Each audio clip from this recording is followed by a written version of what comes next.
Las finanzas del pasivo a corto plazo. Definición. Es una obligación presente en la entidad virtualmente ineludible, identificada, cuantificada en términos monetarios y que representa una disminución futura de beneficios económicos. Concepto y objetivos. Derivada de operaciones ocurridas en el pasado, que han afectado económicamente dicha entidad. Podemos decir que los pasivos son las deudas que tiene la empresa actualmente, se derivan de las transacciones financieras pasadas. Pasivo a corto plazo. Es conocido como pasivo circulante porque se trata de recursos financieros que no se mantienen dentro de la empresa. Están formados por las fuentes de financiación con las que cuenta la empresa y representan las deudas que debe de pagar a terceros en un lapso menor a un año. Cuentas por pagar a todo proveedor y deuda bancaria son dos ejemplos de esto. Se han adquirido con la finalidad de ser liquidados en un plazo de un año o menos y para efectos financieros de manejo de negocios. Todo lo que pueda representar un crecimiento para el negocio, este tipo de pasivo o adquisición de deuda deben ser aplicados específicamente al crecimiento del negocio. Los recursos que provengan de esta fuente de financiamiento deben ser utilizados para la adquisición de infraestructura del negocio. Compra de maquinaria y equipo son un ejemplo de ello. Apertura de sucursales. Las cuentas por pagar representan la suma que se adeuda en una fecha específica por la compra de productos o servicios. Las cuentas por pagar son una forma de crédito que los proveedores ofrecen a sus clientes al permitirles pagar por un producto o servicio después de que éste haya sido recibido. Esto hace referencia a lo que son las cuentas por pagar. Las cuentas por pagar se registran al momento en que se aprueba una factura para pago y se registran en el libro mayor general como un pasivo pendiente de pago o abierto debido a que no ha sido liquidado. Las cuentas por pagar generalmente se clasifican como cuentas por pagar comerciales y cuentas por pagar de gastos diversos. El origen de las cuentas por pagar deriva de determinadas operaciones, como por ejemplo la compra de bienes materiales, la recepción de un servicio o gastos incurridos, entre otros. Por tanto, estas representan una obligación de pago para la empresa ante sus acreedores y proveedores.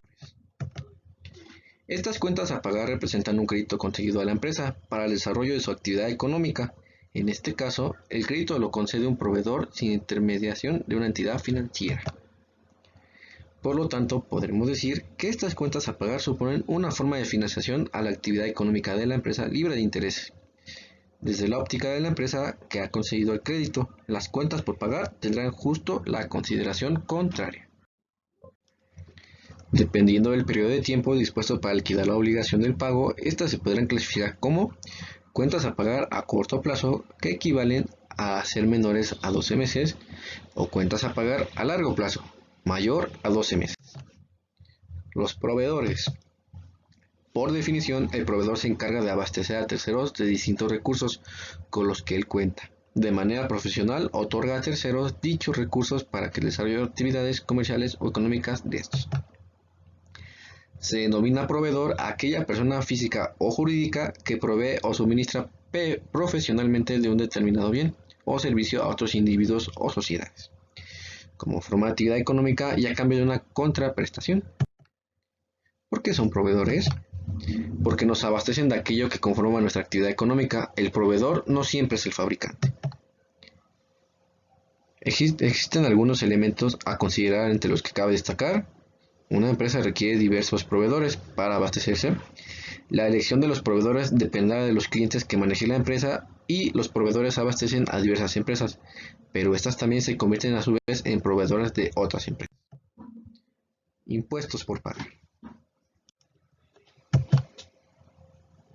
Los impuestos por pagar son generados y devengados que están dependientes o a cargo de la empresa, como por ejemplo el IVA por pagar, cuotas patronales e impuestos sobre nóminas.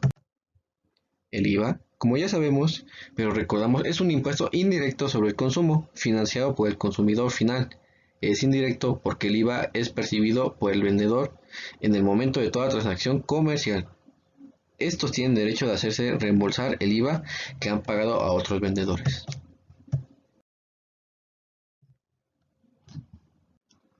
Acreedores diversos. Es una cuenta colectiva cuyo saldo expresa el valor total de adeudos en favor de varias personas, cuyos créditos no aparecen de otra manera en la contabilidad. En otros términos, son las personas o negocios a quienes se debe por un concepto diferente de compra, mercancías o servicios. No se incluyen bajo esta denominación las hipotecas, las cédulas hipotecarias y los bonos u obligaciones en circulación. Son aquellos en que consta la promesa de pagar incondicionalmente a una fecha determinada cierta cantidad de dinero. Término aplicado a un pagaré con referencia a su librador, el nombre de una cuenta del mayor o de una partida de balance general que muestra separadamente o a una sola cantidad el pasivo con bancos.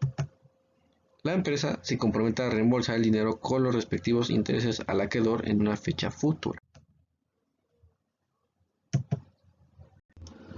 La empresa registra el préstamo en su balance como un documento por pagar. Por otro lado, el acreedor registra el préstamo como una cuenta por cobrar en su balance, porque recibirá el pago en el futuro. Se diferencian de las cuentas por pagar en que, si bien ambos son pasivos, los documentos por pagar involucran un pagaré por escrito.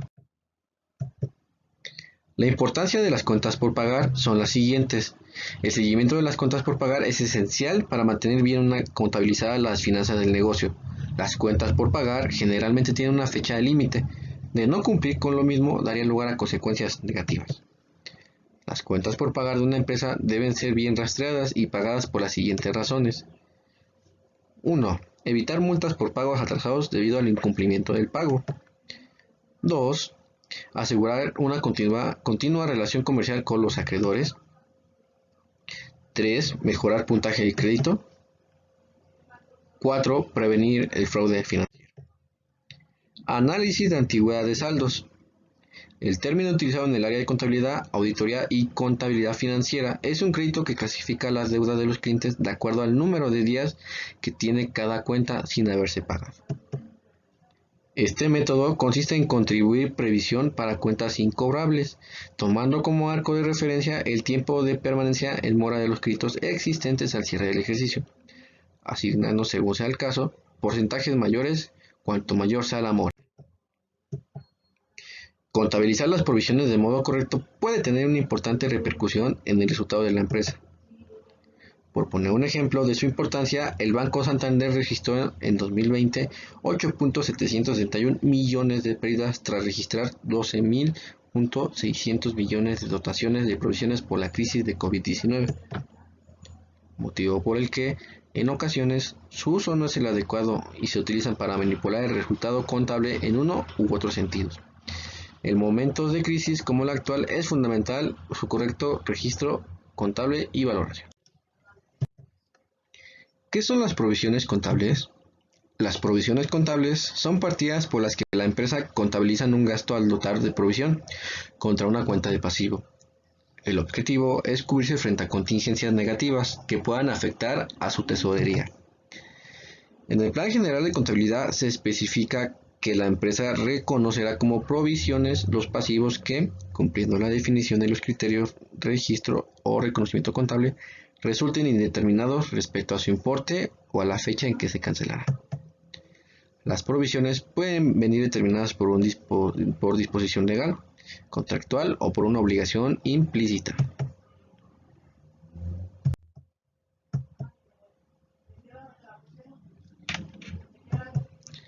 Utilización incorrecta de las provisiones. Las provisiones pueden afectar de manera notable al resultado de una empresa, de manera que en ocasiones son mal utilizadas para modificar el resultado contable de uno u otro sentido. Si una empresa requiere dar mayor beneficio de cara a sus socios, puede minimizar determinados riesgos y dotar menos provisiones. Por el contrario, se pueden abusar de su utilización, de manera que hay sociedades que para reducir sus resultados y por consiguiente la cuota de impuestos sobre sociedades. Fuentes de financiamiento. ¿Qué son las fuentes de financiamiento? Se conoce como fuente de financiamiento a las vías que utilizan las empresas para conseguir los recursos financieros necesarios para realizar una determinada actividad. Las empresas necesitan estas fuentes para garantizar la continuidad de sus funciones y obtener dinero para lograr sus metas y objetivos. Entre las principales fuentes de financiamiento que se utilizan hoy en día se encuentra el aporte de una entidad financiera de inversión, un banco o los ahorros personales. Características de las fuentes de financiamiento. Las principales características de las fuentes de financiamiento son las siguientes. Pueden ser internas o externas a la organización. Deben obtener un beneficio para que la inversión sea rentable. Si poseen participación en las utilidades, es proporcional a la aportación en capital. Son fundamentales para el funcionamiento de la organización. Tipos de financiamiento.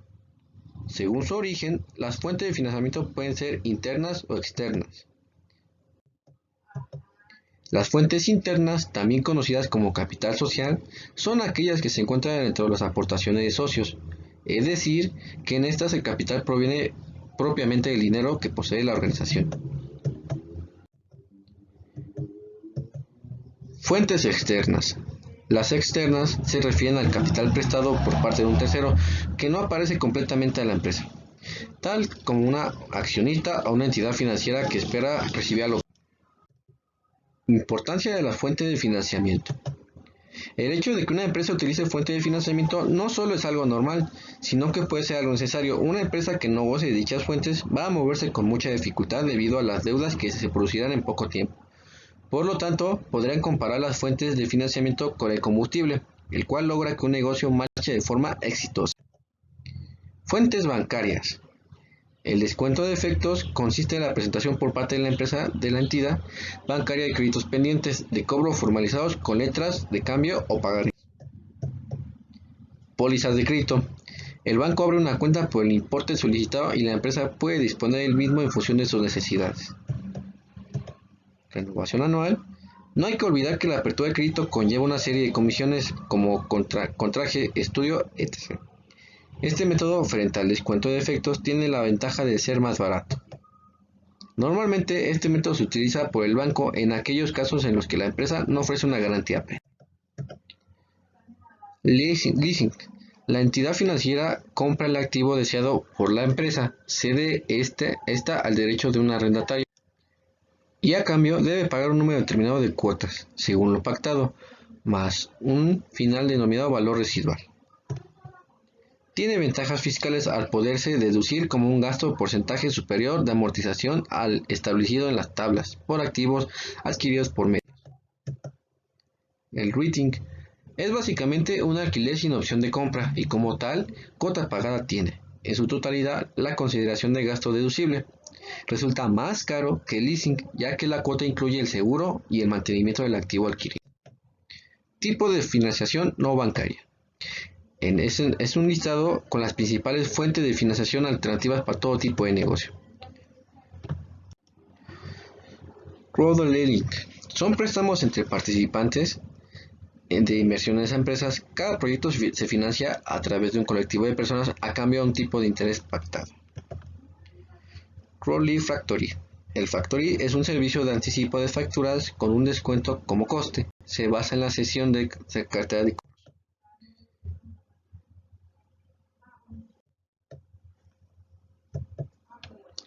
Private Equity. Para empresas no cotizadas interviene especialmente en los proyectos de expansión de pymes en ciclos maduros. Préstamos participativos. Es otra fórmula para aumentar los fondos propios de las pymes. Es más específica porque el préstamo tiene unas condiciones y una remuneración establecida. Business Angels.